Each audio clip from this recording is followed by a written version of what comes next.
Hey everyone, Rosa Rago here, self-love expert and body intuitive. Thank you so much for watching my channel where I take you on a journey of self-love towards self-discovery and life purpose. So if you're watching this video, you've come to the point where you realize that you are here for a greater purpose and you don't quite know who you are, or you're in the process of discovering who you are, and I'm here to guide you every step of the way.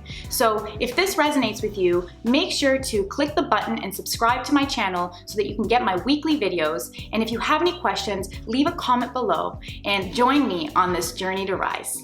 How to use self-love to manifest your dreams. I've worked with all kinds of clients. I've worked with clients who have achieved all of their goals and they still feel like something's missing. And I've worked with clients who have not achieved any or just some of their goals, and they spend most of their time watching those who have achieved their goals thinking that that's the answer, or watching them and feeling less about themselves. And then even if they do overcome their fears and achieve their goals and get there, they end up finding out that that's not the answer. And so I want to share with you the difference between a dream and a goal. So a goal is something that you can't access in the immediate moment, because a goal is something that is achieved and materialized over time, where a dream is something you can access every single day. You can access that in the moment because it's connected to the experience. And this experience is created from clarity. When we have clarity every single day, we create the experience of living our dream. And in order for us to connect to this clarity, it requires that we use a practice of self-love. So in this video, I'm going to give you 6 steps that you want to follow to help with your self-love practice so that you can access the clarity that you need so that you can live your dream every single day. So let's get right into it. Step number 1. The first thing you need to do is you need to be still. You need to be completely quiet, because it goes without saying that if we're making choices for our lives from a very loud place, it's never going to end well. And by the time that we find out, so much time has gone by and it's going to be a really bad day when we find that out. So it's really important that we always move forward in our days and in our lives from a very quiet place. And there's 2 ways that you can do this.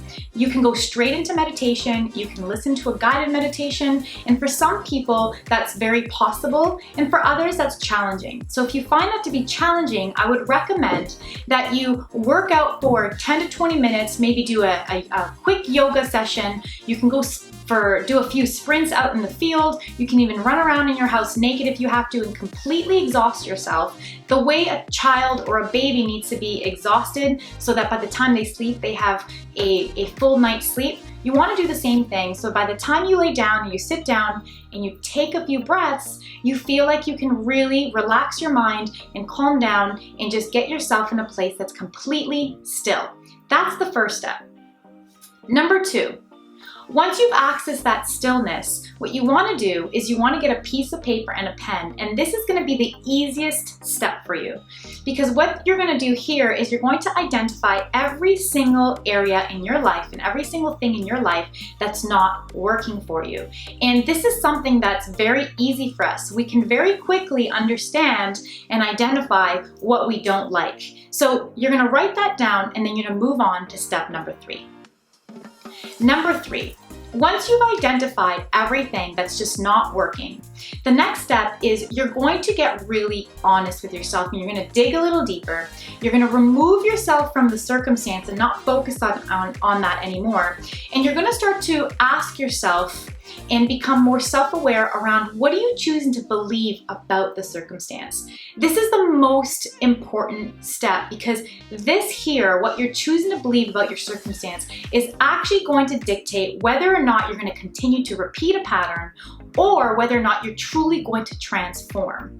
So, for example, let's just say an area of your life that's not working for you is your finances, and you identify in you recognizing that you're not in a good financial situation, you think to yourself, okay, well, what am I believing about my situation? And you might recognize that you're believing that you just can't make more money.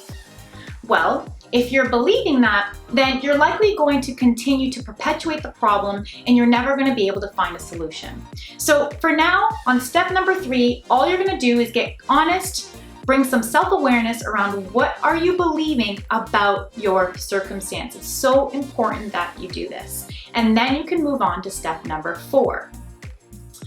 once you've identified what you've been believing about your circumstance, the next thing you're going to do is you're going to tap into your creative imagination, and you're going to open up a part of you that you possibly haven't entertained either in a long time or maybe for a lifetime. And what you're going to do is you're actually going to look at your circumstance, and you're going to ask yourself, because you will have the answer if you take the time to think about this, and you're going to ask yourself, what would I need to believe about my circumstance for it to be better?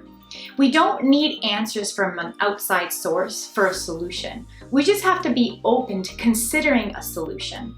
And so when we do this, we normally don't take it to the next step of really considering what we need to believe, because usually what happens is we start to think about, well, we don't know how. So, for example, if the financial situation is something that you feel like is not working for you, and you recognize you've been believing that you can't make more money, well, if you think about, well, I need to believe that I can make more money in order to get out of that situation, before you even consider that, you might already be telling yourself, but I don't know how to make more money. And we just disregard the possibility of believing that we can. And what I want you to know in this exercise, it's so important that you understand that it does not matter if you don't know how. You just have to get creative and make belief and play a game with me and just ask yourself, what would I need to believe for this situation to be better? Okay? The next step, once you've done that, is going to be step number 5. And what you're going to do in step number 5 is you're going to reflect and ask yourself, if I have resolved this circumstance, if I've resolved the situation and now it's no longer a problem, what would life be like? What would it look like? How would I go about my day? How would I be? How would I be towards my relationships and the people in my life? How would I spend my time now that there's so much time available because the problem no longer exists? So how would you identify yourself as someone who does not have that problem anymore? Someone who now has, $1 million in the bank, and someone who can buy anything they want and they're not worried about paying their bills. Do you even know what that looks like? So take the time to reflect on what that looks like. Once you've done that, you're going to move on to step number 6. And step number 6 is action-oriented. Basically, you're just going to go out there now and be that person. You're going to go and be that person despite the circumstance. And when you do that, you're going to recognize all of these opportunities are going to show up for you, and the how starts to unfold for you. And it's going to be this person who responds to their circumstances in this way that's actually going to create the life of your dreams. And this is how you get to live each day, live your dreams, and in the meantime, achieve your goals. Oh, and one last step. Make sure at the end of every day, you always reflect on how your day went and just focus on making it better each day.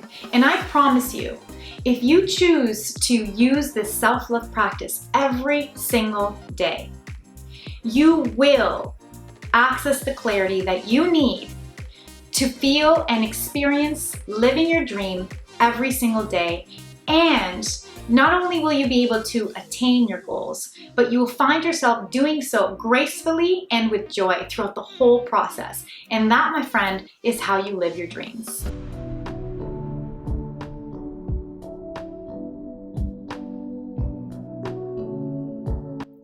Thank you so much for watching. I hope you enjoyed this video.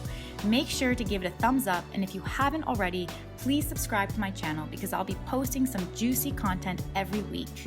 All relevant links for this video will be posted below in the comments, and if you have any questions, leave them in the comment section below. I look forward to this journey to rise with you, and until next time, bye guys.